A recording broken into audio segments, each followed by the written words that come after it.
So what ways are you leaving your plots and characters right there waiting? Oh yes, seeing Stained in concert has got me thinking about some things about my career because they played one song from my teenage years and young adult years. So, plotting for growth and change. Are you just leaving your characters hanging as much as you're leaving potential plot holes, when really what we want to do is leave those cliffhangers behind and nothing else? See you here on the other side.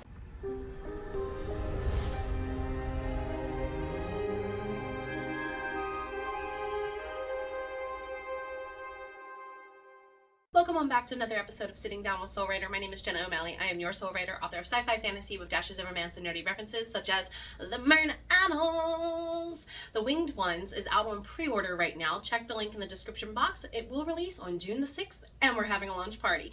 Cannot wait to share that along with my upcoming event schedule. Check my Substack newsletter for more on that. So let's go ahead and get into today's topic of today's episode, because another one of my joyous jobs and honor is to help fellow soul bards such as yourselves get back to your writing practices, your creative mindsets, in your pace, in your time, in your stride. So let's go, wizards. Plotting for character growth and change is a huge aspect of what we writers, regardless of whether it's poetry, screenplays, short stories, flash fiction, novellas, novelettes, or full-blown novels, you're dealing with the same concepts in different orders, project after project. Is it linear? No. That's actually part of the fun of being a writer, or any type of creative entrepreneur, or creative person and crafty person in general. When you show up to do the thing, it's never the same thing twice. Frustrating as can be, but projects will throw you curveballs. So last time we talked a little bit about outlining from a toolbox when writer's block gets in there, to make sure you have scaffolds that you can easily grab and place to help you power through all of your issues. Let's look at the plot itself. When you're looking at the essence of a plot, first and foremost, the power of plot is to sometimes be character driven or to drive the character. You need to know your characters enough to know which one they need and when.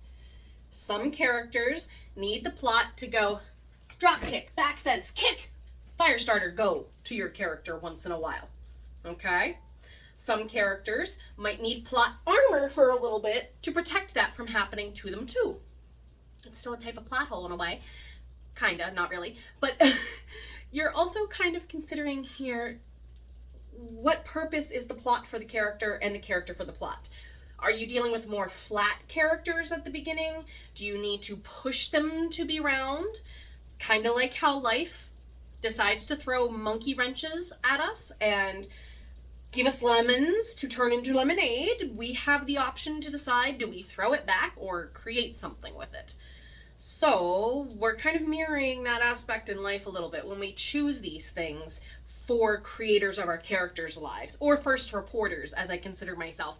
That's why I say soul bard. I'm a reporter. I am sometimes recording literally these random downloads of visual things that I see my characters doing onto the page. That's why we're bards, in part. Very true. So you're also considering that it's not just a series of events. Yes, a plot with no action isn't a plot. I often have that conversation more with newer and younger writers. Yes, I have graded many narrative assignment where literally the characters did nothing. And I'm like, so why was the story boring for you to write? Because they sat there and they did nothing. Why didn't you Deus ex machina as writer give them something to do? That's one of those, plot had to supply something. Life had to throw its curveballs into the characters. You are their, I don't want to necessarily say you're their deity. You're definitely their first reporter, but you're also sometimes like the overseer of a Sims game. Sometimes I gotta delete the ladder from the pool and leave them in the pool and see what they do. That's the plot.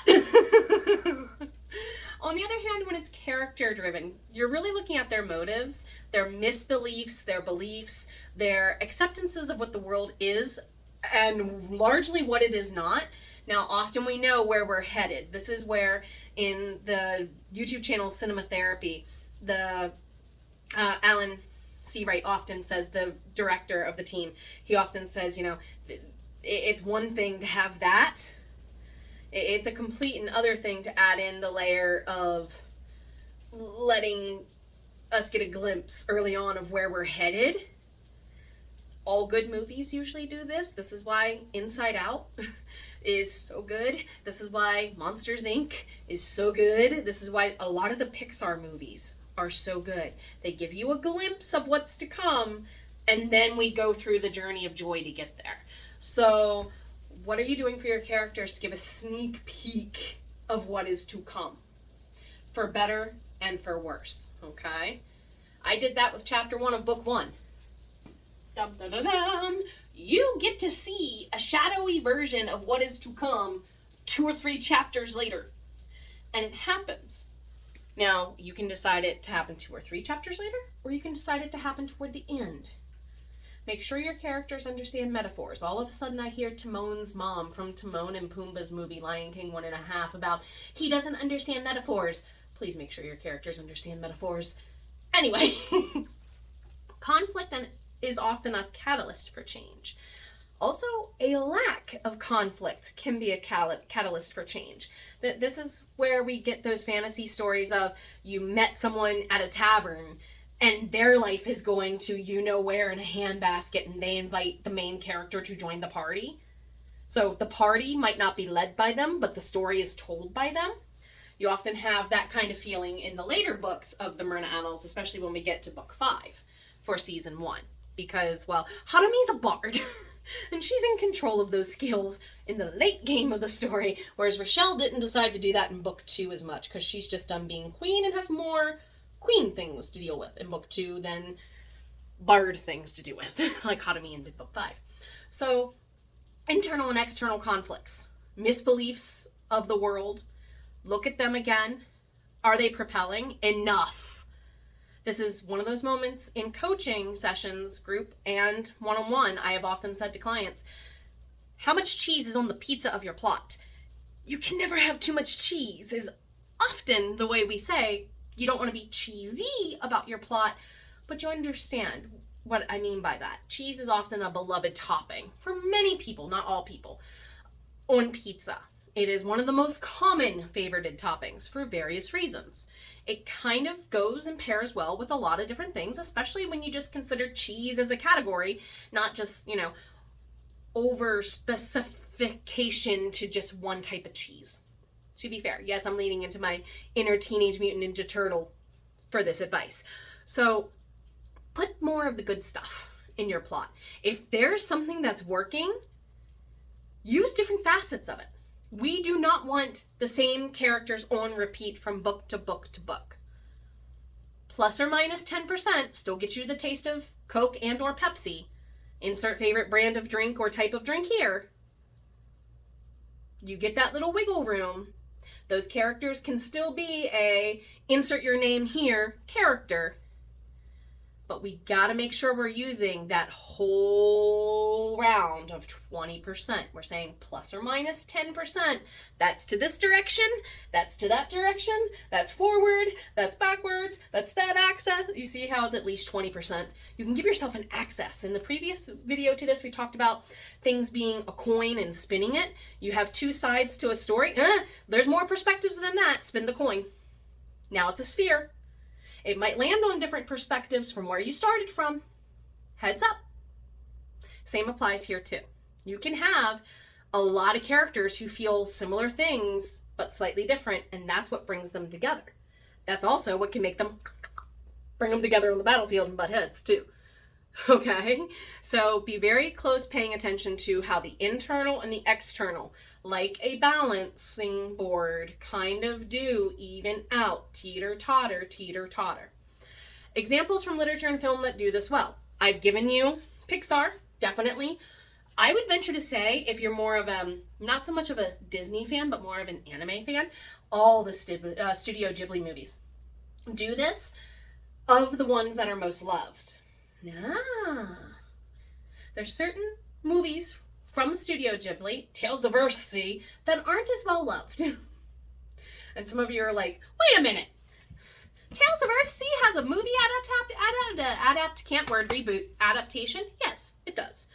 It is not as well spoken of as, say, Princess Mononoke or Howl's Moving Castle or Spirited Away. I would even venture to say this is why Miyazaki-sama's Kaze no Tani no Nausicaa, that was his first big release prior to Ghibli. It is part of the Ghibli pantheon only because it is part of the Hayao Miyazaki pantheon of epic movies. That kind of gets a mid-tier rating because it's an amazing story. The internal and external conflicts in that movie don't have the same payload payoff as Spirited Away, as Howl's Moving Castle, as Princess Mononoke. And I imagine some people would even say, yeah, I feel kind of the same about Castle in the Sky. Laputa's Castle in the Sky from Studio Ghibli. They have amazing stories, but it just feels like there's certain other Ghibli movies that take that internal conflict, external conflict, and just go, oof, and take it up to a whole new level. You probably also see this in a lot of video games. This is why I say there's so many Final Fantasy games. Especially in like 7, 10, 13. Those movies, the cinematics, there you go, to those video games do really well to remind you, voice acting included or not, text-based RPG included or not, what the internal and external conflicts are and how they change, in some cases for these games, looking at you, Final Fantasy VII, not just from disc to disc to disc within the same game, but also from game to game to game to game to game that exists on multiple consoles and platforms across the whole universe. That's masterful. Some of you are like, I didn't know that there was more than one Final Fantasy VII plus the remake. Enjoy the phone game, Crisis Core, while you're at it, and enjoy one of my favorite ones that kind of got lost to the ethers and well underfunded, unfortunately, Dirge of Cerberus. That whole game is about Vincent Valentine's internal-external conflict lore getting ironed out. And then they cut him from the remake. I better be getting a remake of Cerberus is why. That's my hope. That's my love. That's my pray. And please, no offense, Matt, let Steve do the original voice. Thank you. Back on content. Obstacles and choices, the building blocks of growth. Oh boy. Just like in real life, right? Right. Does any author in the comments or writer in the comments feel like you are constantly parenting your characters or teaching them to parent themselves? If so, put a purple heart, because yeah, that's you, that's me, that's all of us. What are their obstacles and their choices? And just like in real life psychology, what's the reward? What's the punishment? What's the consequence? What's the payoff? Now, mind you, consequences can be positive. Punishments can be positive. If you didn't know, there's a difference between whether or not you took a course on psychology, sociology, or education. And if you have not either of those positively in your experience, I would suggest you pick up a book on parenting that does talk about those things, because that's where I first encountered it, in a psychology class for education that literally said, our handbook is a book on parenting. Why? Because it covers everything we need to know about how we use reinforcement in our class. I'm going to let that sink there for a second. Some of you probably are grabbing your notebooks right about now. Please do, if you have not already. So look at the different types of real life reinforcement that's out there. What are you, as the recorder of this character's experience through their eyes, or not, depending on first and second character applies here, what's going on with that reward system, that consequence feedback loop? Is there a natural consequence if a character does not change? First line in book 1 sets the whole tone for Neftiri's arc. It's a dream memory of her grandmother telling her, you cannot outrun your legacy. Her response, finally in book 5, basically boils down to, no, I cannot outrun my legacy, but I can show up in my best ability to change it to be better. That's something a lot of characters go through. And I mentioned this earlier, we give that glimmer of where we're going to go. I gave it to you in line 1. When Neftiri accepts that her legacy is changeable, not outrunnable, that's when the season ended. And the fallout loose ends of her learning that is now her daughter's journey to pick up and lead on in a new generation in season 2. So, what are you doing to put obstacles in your characters' spaces and faces that give them choice with reward, punishment, consequence, negative and positive? I'm challenging you all. That's what your workbook in the description box below is going to entice you to do. That could be the catalyst for your character's comeback arc. We've been talking in the last couple of vlogs. This isn't just about your comeback book, novel, short story. It's also about your character's comeback arc. Not necessarily redeeming, redemptive. It could be revengeful. You pick your reprocess, redo words and what they're relearning, because if they don't learn it this time, that consequence is there. And they have to deal with it, for better and for worse. So it can cause a transformation. That is often what we are as the first recorders and reporters and bards of our characters' lives. We are looking at their transformation and kind of, maybe sometimes through backward planning or pre-planning, looking at the fallout of it all. It's called falling action for a reason. Yes, that's exactly what I used to do to my kids in K-12. All the big arm gestures, and they would do it with me by the end of the year. Well, why do you think that's happening? It's falling action! Ta-da! So there's the fallout of falling action for a reason. Yes, I'll stop now. You get my point. So you're illustrating the steps and stages of change as they are progressing through the process of their lives. You as the recorder are doing it due diligence justice and rewarding them for going through that, or not. Or not. Big or not, depending on what genre you write. There's a big or not there. You're also looking at the role of emotional growth and self-discovery within the character's development, or you're looking at the ripple effects of that between or how they ripple out to other characters. And then a third thing, I just now realized, because this is separate, how those ripples intermesh. Grandmother Willow from a certain not historically accurate Disney movie had a really good point. The ripples. Watch them grow. Someone started them! Oh boy! They didn't start the fire, but you see where I'm going with this song and nerdy reference overlay crossover here. You might not have necessarily started that ripple, but you may also have.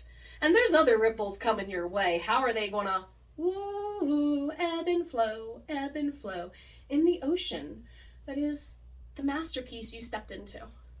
I said in a previous video, sometimes we think we stepped into a pond. You probably thought you were, and it was something much, much bigger. Give your characters the space to grow, because you also are growing in tandem with them, and might not even be giving yourself the credit for it.